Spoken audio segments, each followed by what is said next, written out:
Okay, enough lamenting about Sunday's loss to the Houston Texans. It's Wednesday, and it's time to begin to think up what sort of fun ways we'll be able to describe the next debacle in the Dome Sunday. You can help us. Next on the Black and Gold Today.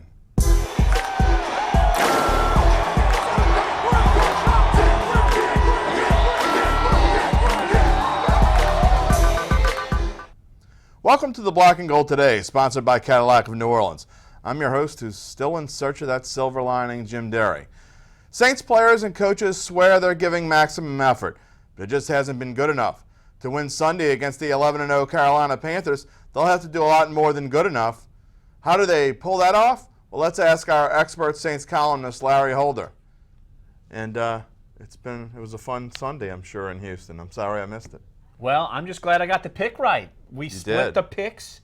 I finally got mine right. Maybe I get on a run, which would probably mean the Saints are getting on a losing run because I can't see myself picking them anytime soon. And as you alluded to in your opening, it's going to be better for the Saints as far as they have to come in here and be better than good. They have to be great to beat the Carolina Panthers. Well, it's the last undefeated team in the NFL, and deservedly so. I think they're the best team in the NFL right now. They have it all. They have a quarterback who's almost unstoppable.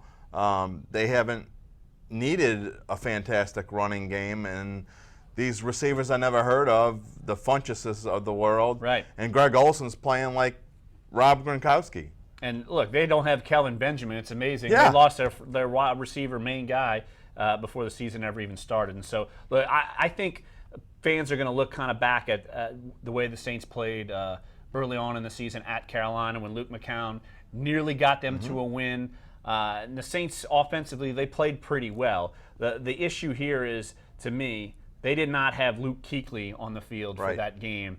Carolina will certainly have Luke Kuechly on the field for this game. And now they're rolling. And it's not like they lack for confidence going into the Dome and beating the Saints. They've done this before with basically the same cast of characters. And they're Don't just steal rolling. my extra point. I didn't know. I don't know. I don't know what you got going here. But you look at what the Saints have. They're not a good football team, period. No, and these are two completely different teams. Well, not completely different, but they're two different teams than they were the first time they played. I mean, the Saints struggling. Drew Brees had his arm issues, but as well as Luke McCown played, they almost won. And really, I'd almost go as far as they should have won. But Carolina is an elite team now, and the Saints look like a team they don't know where they are. They're lost. No, they don't. And it's even more scary that they don't know where they are offensively. Yeah. I think that's the biggest issue here. You look along the line from position to position within that offense. Drew Brees isn't playing with the same confidence because he probably doesn't feel like he's got enough protection. Sometimes you have to overcompensate, and the offense is becoming more predictable. You see screen passes being snuffed out. Wide receivers aren't on the same page with Drew. That's a Drew thing, and that's a wide receiver thing. I feel like the offense we saw earlier in the season wasn't the true offense. I don't think they're 6 points bad, but I just don't think they're explosive enough to be able to put up points against even mediocre defenses, much less good defense. How does a team go from a team that scores 52 points to a team that can only score 6 in the matter of 4 weeks? Well, I think that's a fluke. I mean, look, they went up against one of the worst defenses in the NFL, the Still. Giants, and they were able to put up a ton of points. Since then, Tennessee's defense is better. We know that Houston's defense is much better. Carolina's defense is going to be the same thing. And with the Saints, they obviously have protection issues. That's why they're shuttling in left guards. That's why they're moving Teron Armstead to the right side to try to stop J.J. Watt, and that still didn't work. And so there are issues all over the place. They can't consistently run the football. Wide receivers are having communication problems with Drew Brees. Look, I think it's that they just got hot that day, and since then they've only scored 48 points total in 3 games. And they've only scored 27 points in the last 10 quarters. I don't know that I've ever seen Drew Brees look like he lacks for confidence, but he looked that way Sunday. I think it's more that I don't know if he lacks for confidence, but he's just uncomfortable. Yeah. I mean, that's the biggest thing. He's uncomfortable. He doesn't know, and especially against a defense like the Texans. Now, You bring in Carolina, it's the same thing.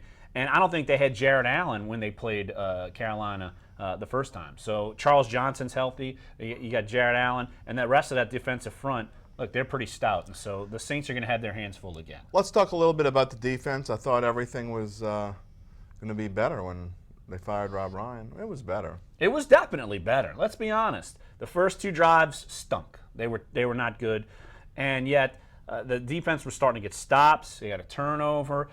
Did they have another busted coverage, which led to the 3rd touchdown in the opening of the second half? Yes. No one can still defend a tight end.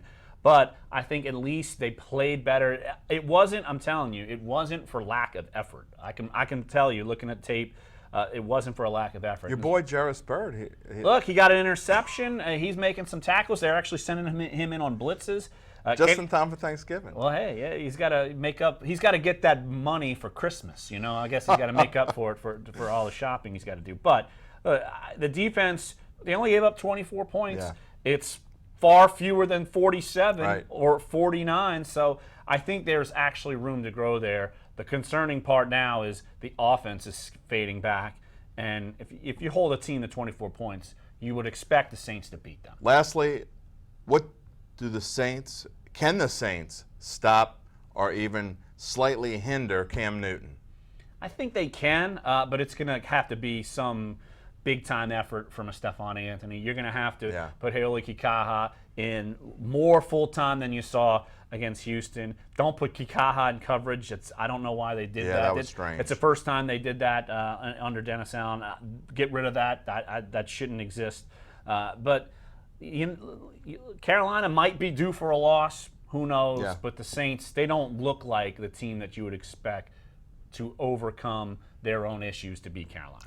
Well, we're going to expand on something that you kind of touched on earlier, and that's the history against the Carolina Panthers. It'll be back next in our Extra Point. Stick around. What's one of the nicest things that comes with your new Cadillac from Cadillac of New Orleans? 0% interest. Get 0% interest on all new Cadillacs, now at Cadillac of New Orleans. New owners, new attitude, on Lime Street in Rye and Metairie. For today's Extra Point, let's look at the series against the Carolina Panthers. All time, the Saints trailed 22-19, but that doesn't tell the story about the recent history between the two teams. After defeating Cam Newton the first time they faced on October 9th, 2011, and then again on New Year's Day 2012, the Saints have lost 5 of the past 7, and they've allowed an average of 33 points per game in those losses. In fact, the last time the Saints faced Carolina in the Superdome on December 7th, 2014, they lost 41-10, and Cam Newton was 21 of 33 for 226 yards and 3 touchdowns, and he rushed for 83 more yards and another score. Well, we've had all the good news we can stand, right? We'll leave it at that. We'll be back Thursday from the team facility on Airline Drive, and see you then.